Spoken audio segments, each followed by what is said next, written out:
Salve galera, aqui é o professor André Panza com mais um vídeo para o canal Enem e Outras Histórias, parte 4, totalitarismos entre guerras nos vestibulares, tá certo? Bom, vamos lá. Próxima questão, ela tem uma imagem, e aí é interessante, a gente fez aulas sobre... a primeira parte das aulas sobre totalitarismo entre guerras foi sobre análise de imagens. Então eu vou deixar no final desse vídeo o a playlist das análises de imagem do totalitarismo. E aqui tem essa imagem aqui, é uma família com um aviso aqui, ó, tá certo? Sobre os judeus, ok? Vamos dar uma olhada, né? O que que tá falando essa questão aqui? Você vê que tem pessoas aqui, os alemães, né? Você tem uma família aqui que é de forma pejorativa, né? Ela é toda caricata, associando a imagem de um judeu, tá certo? E aqui a imagem de pessoas, os arianos, né? Os dignos de viver na Alemanha, segundo o nazismo. Então diz o seguinte, para alguns o sobrenome Levi, na lista telefônica, ainda é numeroso demais. Paul Rich, no jornal Al Pilori, advoga a eliminação total dos judeus, sem ambiguidade. Morte ao judeu, morte à vilania, à duplicidade, à esperteza judaica. Opa, foi mal. A esperteza judaica. Morte ao argumento judaico, morte à usura judaica, morte à demagogia judaica, morte a tudo que é falso, feio, sujo, repugnante, negroide, mestiço, judeu.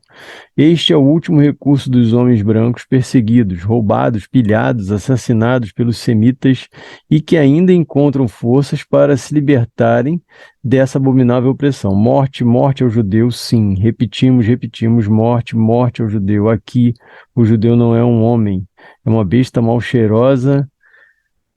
Uma besta mal cheirosa, as pessoas se livram dos piolhos, combatem as epidemias, lutam contra as invasões microbianas, defendem-se contra o mal, contra a morte, portanto, contra os judeus. Pesado, né? Do jornal Al Pilori, de 41, tá certo? Está no livro do Mark Ferro, História da Segunda Guerra Mundial. Judeus não são bem-vindos aqui, diz em tradução livre a ilustração antissemita. É aquele desenhozinho que a gente viu aqui, ó. Judeus não são bem-vindos aqui. A ilustração antissemita que se encontra em um livro infantil publicado na Alemanha em 1936. Isso era comum, tá, galera? A matéria de jornal citada, publicada em Paris em 41, reproduz o mesmo discurso nazista da imagem. Os danos causados pelos poderes, que se tornam fora de controle e fora do equilíbrio racional e emocional, geram sementes que se espalham e se difundem, podendo até criar monstros, como o caso do atentado na Bélgica, que matou 76 inocentes em julho próximo passado. Tá certo? Isso é questão de 2012, isso ocorreu em 2012. Bom, e aí essa questão é bem grande, né? Diz o seguinte, essa ideia presente no cartaz e no texto permanece, embora em outra dimensão, contribuindo para a violência global, sem dúvida. Analise as sentenças a seguir que tratam sobre essa afirmação. As expressões ideológicas seculares foram substituídas por formulações ideológicas democráticas e humanistas, embora violentas. Não, isso aqui não. E formulações ideológicas democráticas e humanistas, embora violentas, não. Se é humanista e democrática, não pode ser violenta, tá certo, galera?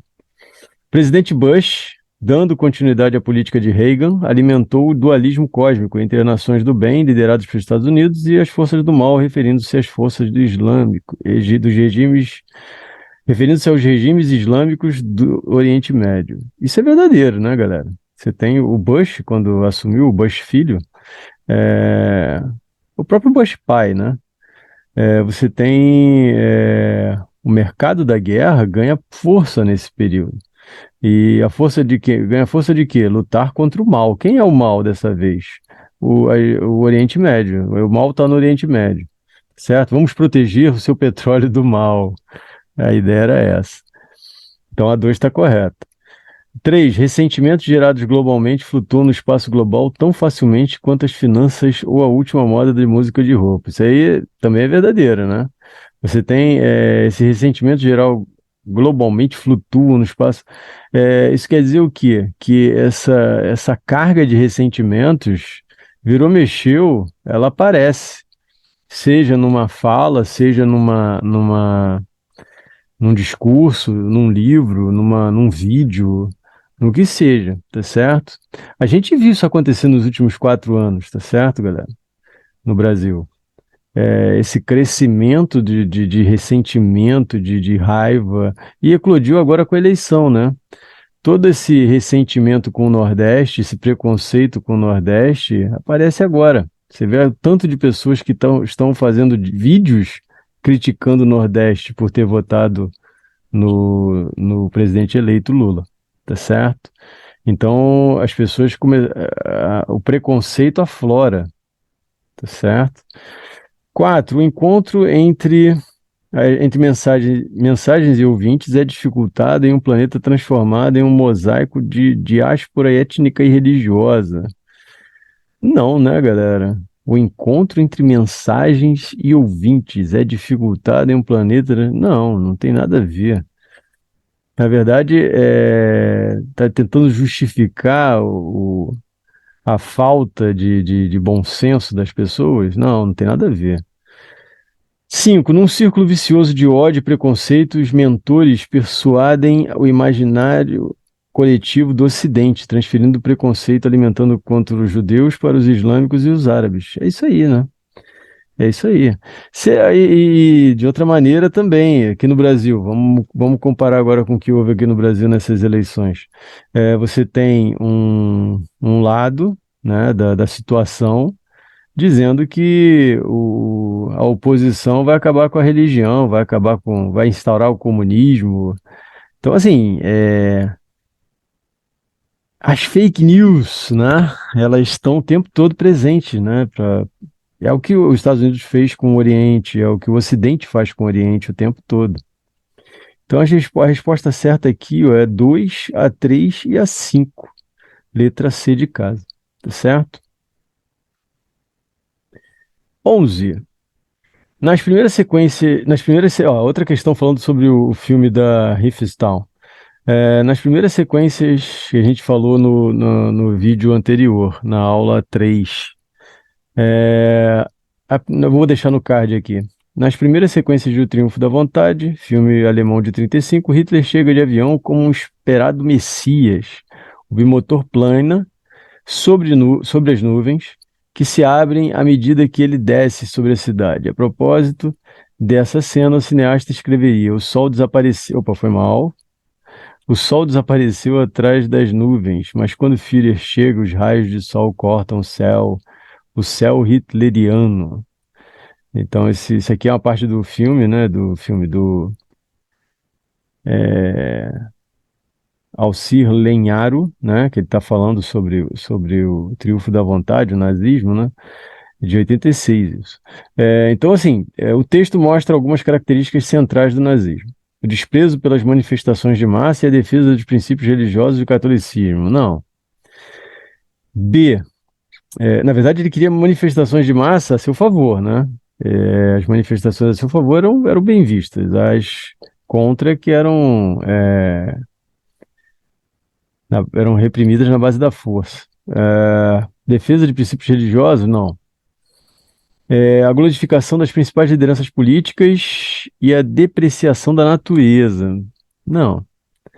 C, o uso intenso. Na verdade, glorificação das principais lideranças políticas, não, né? Na verdade, ele só tinha uma figura política que era glorificada, que é o líder, né? O Führer, o Duce, o mito, tá certo? Então, o uso intenso do cinema, letra C, como propaganda política, e isso é muito importante, porque nessa época você não tem televisão, você tem o rádio e tem o cinema. O cinema é usado como propaganda política e a Riefenstahl soube usar de forma genial, né? Com o Ministério da Propaganda do Goebbels. Sim, parando para olhar, analisando tecnicamente, ela fez um baita trabalho. Não quer dizer que seja um trabalho para o bem, tá certo? Existe uma diferença aí. A gente pode entender o seguinte: ela fez um bom trabalho no que ela se propôs, que é de propaganda, tá certo? Agora, nós podemos não concordar com isso. Nós não concordamos com isso, tá certo?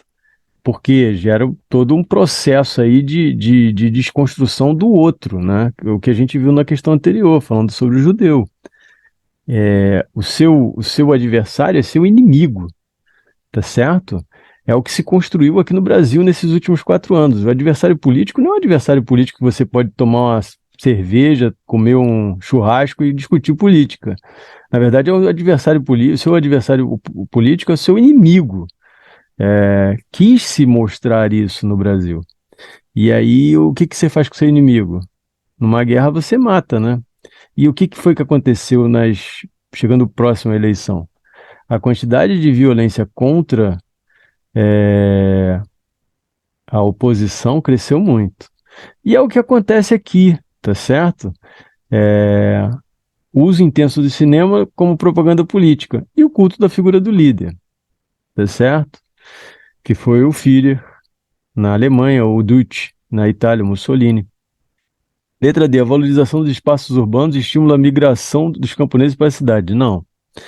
Letra E, o apreço pelas conquistas tecnológicas e identificação do líder como um homem comum. Não. Hitler era quase um deus, era um vice-deus, tá certo? Então aqui, isso se ele não se considerasse o próprio deus, tá? Doido do jeito que era. Letra C, a nossa resposta. Essa daqui apareceu já, foi mal, galera, mas vamos lá. Sobre as características da propaganda nazista, assinale a alternativa correta. A ascensão de Hitler se deu pela natureza científica, não, de suas afirmações, sendo a propaganda o terror utilizados apenas quando se tratava de oposição política. Não, ele não entrou pela natureza científica, tá certo? Na verdade, era um grande achismo, era um grande... inventava histórias, criava teorias de conspiração. Letra B, a propaganda utiliza fundamentos dissociados da cultura e das disposições sociais da população. Por esta razão, usa de insinuações indiretas, veladas. Não, ele vai usar o tempo todo direto. Ele vai apontar o dedo para os seus inimigos, tá certo? Seus adversários políticos. E C, o terror e a propaganda tiveram semelhante grau de importância no estabelecimento da ideologia nazista, ao mostrar à população os benefícios de quem a ela aderisse e o horror destinado aos seus inimigos. Essa é a verdadeira, está marcada já aqui, essa é a verdadeira. Repara que você tem nesse período aqui filhos delatando pais, tá certo? Tal era a lavagem cerebral que se fazia nas crianças que frequentava a juventude hitlerista, e os filhos, quando os pais falavam qualquer coisa, criticando o governo, o preço de alguma coisa, enfim, eles delatavam os pais para os seus chefes da juventude hitlerista. E invariavelmente aparecia sempre a Gestapo lá batendo na porta do cara, levando ele para averiguações, tá certo?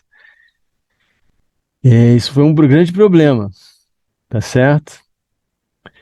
Temos que lutar para que isso não ocorra aqui, tá certo? Vou repetir uma coisa que eu falei aqui algumas aulas atrás. Quando eu aprendi esse conteúdo de governos totalitários no período entre guerras,